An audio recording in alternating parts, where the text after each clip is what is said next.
번 더 하십시오. 잘 오셨습니다. 오늘은 이 성령 강림 주일입니다. 하나님의 말씀이 여러분에게 들려질 때에 놀란 성령의 역사가 임하시기를 주님의 이름으로 축복합니다. 여러분 옆에 계신 분들을 한번 자세히 보셨나요? 한번 자세히 보시면 부담스러울 수 있겠지만 한번 자세히 보시기 바랍니다. 볼 때 어떤 느낌을 받으십니까? 참 제가 보니까 참 말 안 듣는 것 같아요. 어제도 제가 우리 장로님들 권사님들 잠시 식사로 갔는데 정말 누군지 모르지만 말 진짜 안 듣더라니까요. 자, 옆에 분 한번 보십시오. 딱 보시면서 처음 받는 느낌이 딱 어떠는지 한번 보십시오. 시작.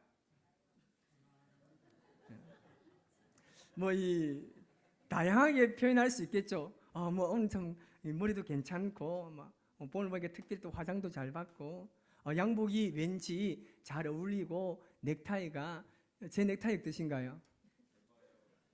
1년에 한두 번 정도 하는 넥타이인데, 참 그런 다양한 모습들로 우리가 표현할 수가 있을 겁니다. 저는 딱 두 가지로 표현할 수 있을 것 같습니다. 괜찮네? 그렇네? 이 두 가지로 표현할 수 있을 것 같아요. 여러분, 우리가 어떤 사람을 만날 때에, 그리고 누군가를 보면 저 사람 참 좋다라는 느낌을 받을 때가 아마 있을 것입니다. 근데 아무것도 하지 않았어요. 아무 액션도 취하지 않았음에도 불구하고 그냥 좋은 사람, 우리 서로가 그런 사람이 되었으면 좋겠습니다. 누군가가 돈이 많아서 좋고, 누구는 노래를 참 잘해서 좋고, 누구는 얼굴이 예쁘고 얼굴이 잘생겨서 좋다라는 그런 것이 아닙니다. 어떤 다른 이유가 붙지 않는 그냥 좋은 사람이 가장 좋은 사람입니다. 하나님께서도 우리를 보실 때 어떻게 말씀하셨습니까? 참 좋다. 내가 보니까 너무너무 좋다. 하나님께서 우리에게 그렇게 말씀하셨습니다. 우리도 하나님을 생각하고 교회를 생각하고 성도를 생각할 때마다 정말 좋다라는 생각이 가득했으면 합니다. 여러분, 찬양 중에 그런 찬양이 있습니다. 예수님이 좋은 걸. 제가 항상 이야기하죠. 혼자 쪽팔린다고요. 같이 하시라니까요. 시작. 예수님이 좋은 걸 어떡합니까? 예수님이 좋은 걸 어떡합니까? 세상에 어떤 것도 비길 수 없네. 예수님이 좋은 걸 어떡합니까? 아멘. 정말 그렇게 되었으면 좋겠습니다. 그래서 오늘 내 옆에 앉아 계신 성도님들, 그리고 우리가 만나는 그 누군가가 우리를 보고 그냥 기분이 좋았으면 참 좋을 것 같습니다. 우리 한 번 더 그렇게 인사합시다. 당신은 그냥 좋은 사람입니다. 시작.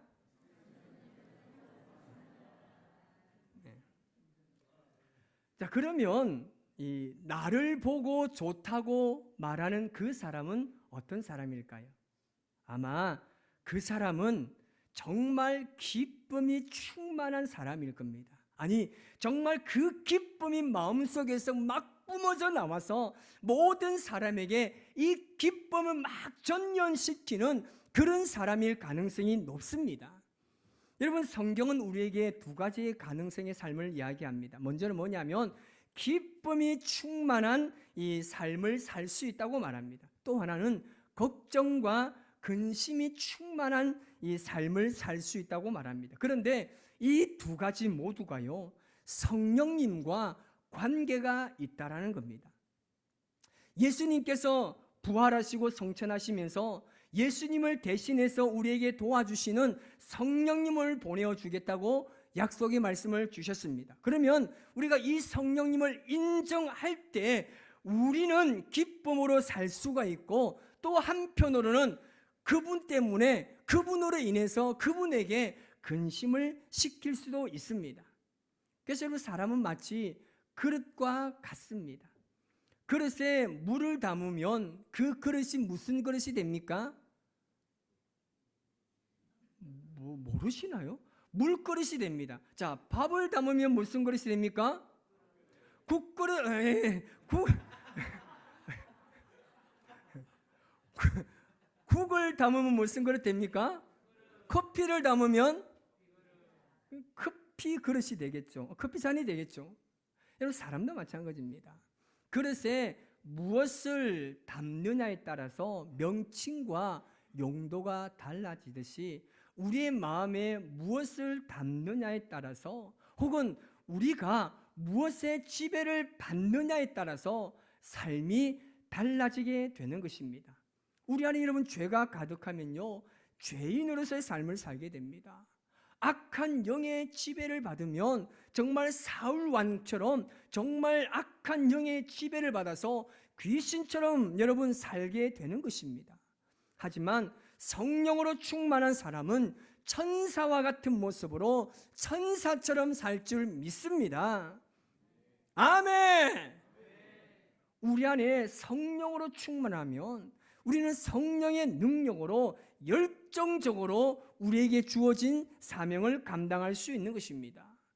여러분, 사도행전 2장에 나오는 이 성령의 임재 사건을 여러분 어떻게 생각하십니까? 예를 들면 그렇습니다. 지금 우리가 모인 이 예배당에 갑자기 하늘에서 강한 바람이 불어옵니다.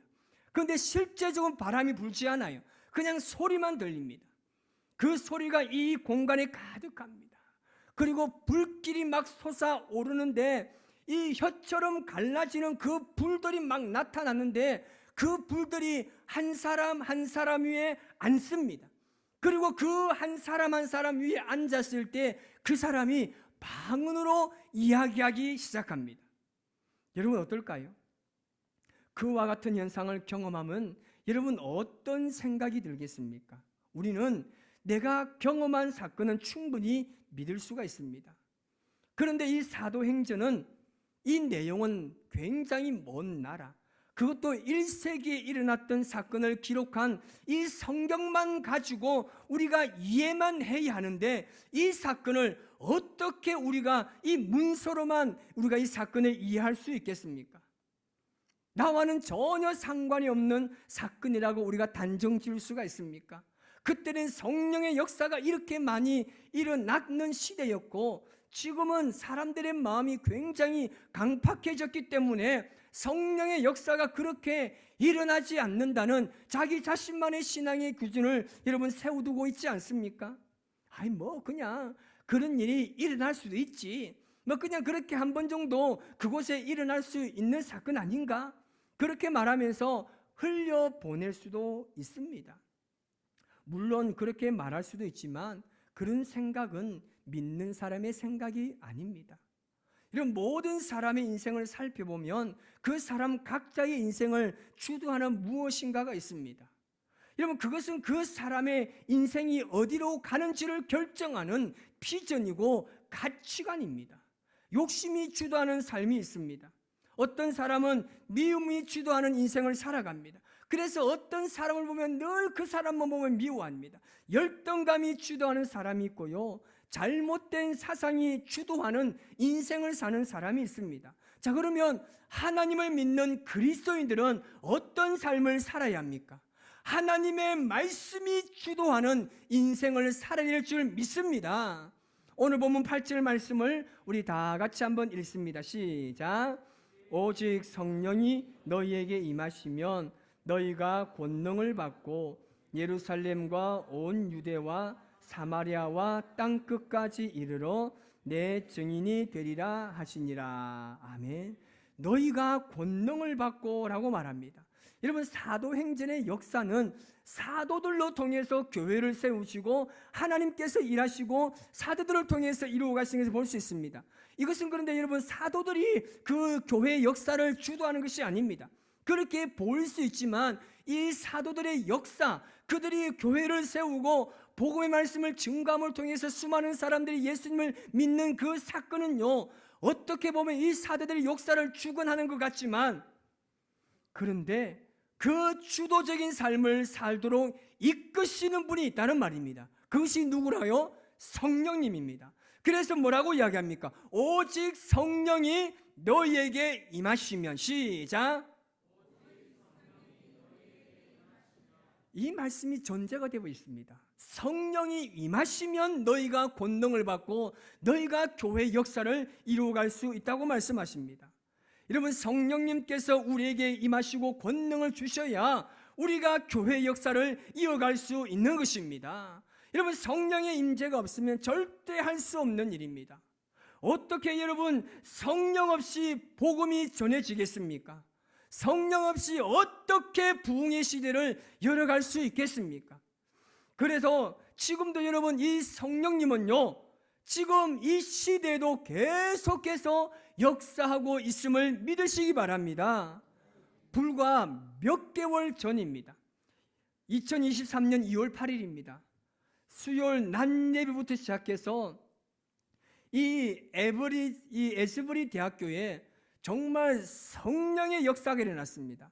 이 설교자인 잭 미어클립스라는 목사가 로마서 12장의 본문을 가지고 행동하는 사랑이라는 주제를 가지고 말씀을 전했습니다. 그리고 설교가 마무리될 즈음에 이 목사님이 하나님의 사랑을 경험하기 전에는 이곳을 떠나지 말라라는 뉘앙스로 말씀을 마무리하고 마쳤습니다. 그런데 그 이후에 놀라운 사건이 일어났습니다. 이 채플 예배를 마치고 강의실로 돌아가는데 거기서 한 20여 명의 학생에게 하나님의 음성이 동일하게 들린 겁니다. 여기 머물라. 여기 머물라. 이 학생들에게 동일하게 이 음성이 들렸습니다.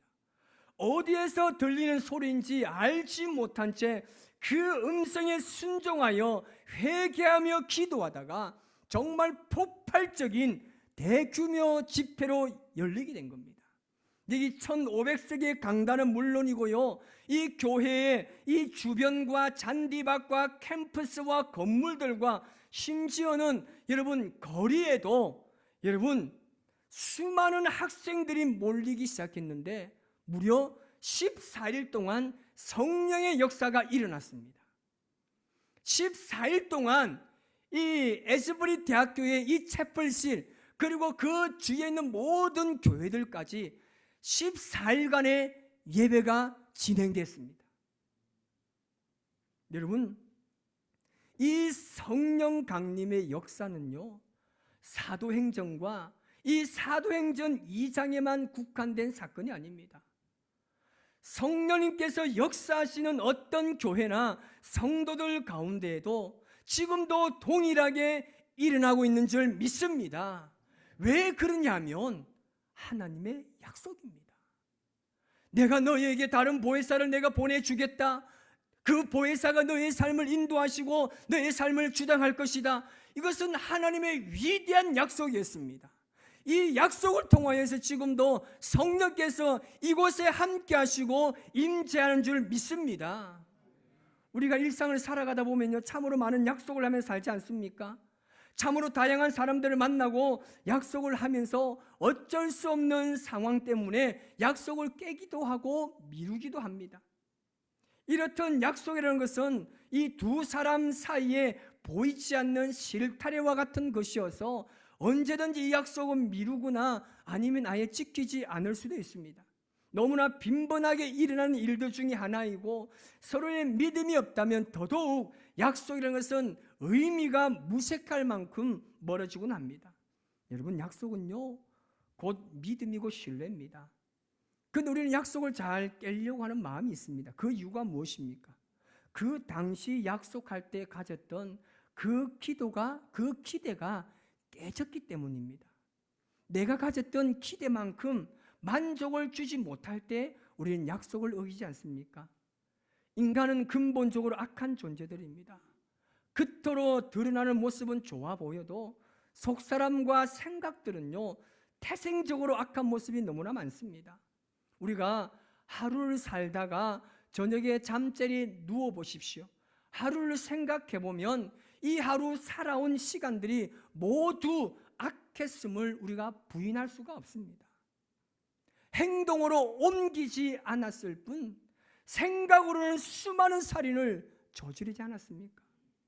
사람들을 미워하고 마음속으로 하나님이 기뻐하지 않는 악함 가운데 살았던 일들을 묵상하면 우리는 그것을 발견하게 되는 겁니다. 하지만 하나님께서는 우리 인간의 행위에 근거하지 않으시고 하나님의 약속에 근거해서 우리의 삶을 인도해 가시는 줄 믿습니다. 이것이 바로 성경에 기록되어 있습니다. 명확하게 기록되어 있습니다. 요한복음 14장 16절 말씀입니다. 시작. 내가 아버지께 구하겠으니 그가 또 다른 보혜사를 너희에게 주사 영원토록 너희와 함께 있게 하리니. 아멘. 보내셔서 우리와 함께 하시는 겁니다. 누가복음 4장 18절 19절 같이 크게 있습니다. 시작.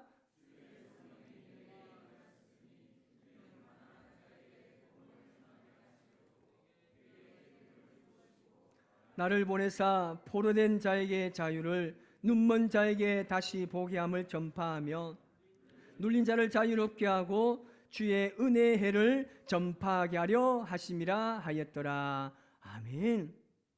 우리는 주의 성령이 내게 임하심으로 모든 일을 가능케 할 수 있습니다. 여러분, 우리의 인생에는 지도가 반드시 필요합니다. 누군가의 인도를 받아야 합니다. 우리를 지으신 하나님께서 우리에게 보내신 보혜사 그 성령님을 따라가는 그런 인생의 지도가 바로 필요한 것입니다. 여러분, 성령님의 역사는 우리의 삶에서 새로운 관점을 가지고 새로운 관점으로 세상을 보게 합니다. 고난 속에서도 기뻐할 수 있는 이유를 우리에게 주시는 분이십니다. 우리가 분명히 기억해야 될 사실은요, 성령님의 인도하심을 받으면 아무 문제가 없는 것이 아니라 그 성령님의 인도하심을 받지 않으면 생기지 않았을 문제에 따라서 그 문제에 직면하게 된다는 사실입니다. 어제 제가 우리 한동대학교 학생 중에서 3명이 이제 공연을 한다고 해서 다녀왔습니다. 아주 피치파이프라는 이 아카펠라라는 이 찬양을 하고 노래하는 우리 학생들이 있어서 다녀왔고요. 그리고 저녁 9시인가요? 이 네오라는 이 그 음악 밴드가 또 이 연주하는 곳에 제가 잠시 우리 학생이 거기서 연주한다고 해서 다녀왔는데, 그 마지막 노래에 이 찬양이 하나 있었는데 이름이 맞는지 모르지만 이하준 학생이라는 학생인데, 그 학생이 직접 자기가 이 노래를 작곡해서 불렀는데 그 제목이 뭐냐면 하나님의 관심은 온통 그 백성에게라는 제목입니다. 아버지와 많은 대화를 하면서 그 대화 속에서 아버지가 갈등하고 있는 이 아들에게 메시지를 줬는데 바로 이것이 자기의 가슴에 꽂혔다는 거예요. 하나님의 관심은 온통 그 백성에게. 자신의 신앙 고백을 담은 노래였습니다. 이 자신의 고백을 담은 이 노래, 이 찬양을 부르는데 그 첫 시작이 제가 직역하면 그렇습니다. 그 아이의 고백입니다. 내가 여기 한동대학교에 왜 왔을까? 나는 여기 한동대학교에 무엇을 하기 위해서 왔을까입니다. 그러면서 그가 그렇게 고백합니다. 하나님께서 너를 보내신 이유, 너를 오게 하신 이유, 너를 나아가게 하신 이유가 있다라는 고백이었습니다.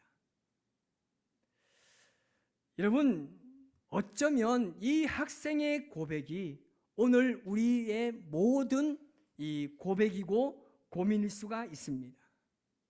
하나님께서 우리에게 보내신 이 성령님, 여러분, 세상에요 의미 있는 것은 절대로 사라지지 않습니다. 우리에게 성령을 보내신 그 하나님께서 주신 그 담겨있는 의미는요 절대 퇴색되거나 사라지지 않습니다.